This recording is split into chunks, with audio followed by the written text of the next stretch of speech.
तो सुभद्रा योजनार status देखिपे 1 2 3 status मुझे आपको देउची। तो से स्टाटस आपण मानू पूरा अपडेट दे दूँ जहाँकि 24 तारीख आपण को पैसा मिल कि नहीं आपने जानीपर। तेरे प्रथम जो 1 नंबर अच्छी आप देखिपे इ क्यू स्थिति रही पेंडिंग इ क्यू प्रकार रही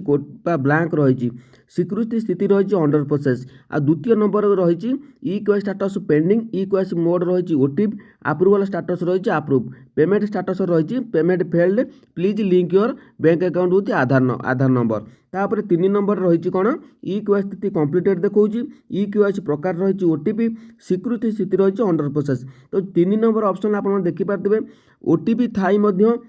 कंप्लीटेड रही तथापि अंडर प्रोसेस रही अंडर प्रोसेस टी आपण समस्त बर्तमान स्टाटस अंडर प्रोसेस शो करुच्ची। तेज बहुत टेंशन रोचे जेहू आपण 24 तारीख मिल कि ना मात्र 2 दिन अच्छी शनिवार रविवार तो सोमवार पैसा आसीज।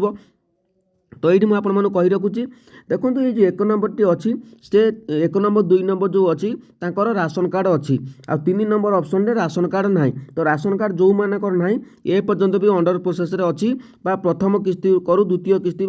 थर्ड नंबर किस्ती पर्यंत आसला अंडर प्रोसेस रे अच्छी। तो जो मानकर मुझे आपको कही रखुच्छी ये जो अप्रूव स्टाटस देखिपे ये जो अप्रूवल स्टाटस टी जो हिताधिकारी मत पठेदेले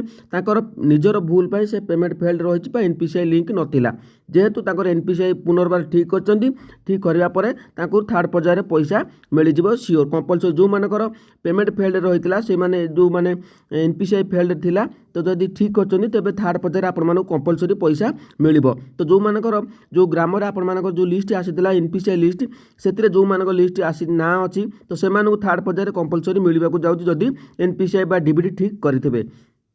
ता सबुठार बड़ प्रश्न उठूँ अंडर प्रोसेस रही किंतु आप जो 4 नंबर देखिपे सेठी आपण मानकर रही कौन एटा हूँ हिताधिकारी तालिका। तो मुझे आप कही रखुच्छी हिताधिकारी तालिका जो आपण मानकर पैसा आसीज तो जो मानकर अंडर प्रोसेस अच्छी सेठी आपण मानकर अप्रूवाल आसीज पैसा आसला आपण स्टाटस रे परिवर्तन हम जेहेतु 2टा किस्ती गलानी तो सेम प्रोसेस रे आपण मानकर आसूची। तो आपण माने समस्त जानिथिबे आगुआ को मानकर अप्रूव आसुनै जो मानकर अप्रूव आसूची तो हिताधिकारी तालिका जो पैसा आपण मन अकाउंट को आसीज तो अनेक हिताधिकारी रिजेक्ट आसीज पुणी अनेक हिताधिकारी जो एनपीसीआई फेल्ड थी तमानकर आसीज रिपोर्ट। तो यह थिला अपडेट मु आपण मानू बतईदेली। तो जो मानकर राशन कार्ड ना तो एमानकर अंडर प्रोसेस अच्छी तो मिलिबो कि नहीं ता सरकार कही तो देखा जाऊ 24 तारीख न गला पर्यंत कौन अपडेट एपर्यंत आसुना स्टाटस कौन परिवर्तन आसुना तथापि आपण माने चिंता करंतु जो मानकर राशन कार्ड अच्छी अंडर प्रोसेस अच्छी से माने पाइबा योग्य आउ जदि आपण मानकर भूल वशत राशन कार्ड अच्छी आपण मान घर बाहर इनकम अच्छी गाड़ी अच्छी जमी अच्छी तथापि आपण मानकर वेरिफिकेशन हम कटि जाइबार चांस रही। जदि आउ किछि जानिया पय चाहउछन कमेंट सेक्शन तुरंत कमेंट करंतु मु आपण मानु आज सब रिप्लाई देबी जहाँ भी जानिया पय चाहउछन हाथ रे मात्र 2 दिन समय अछि।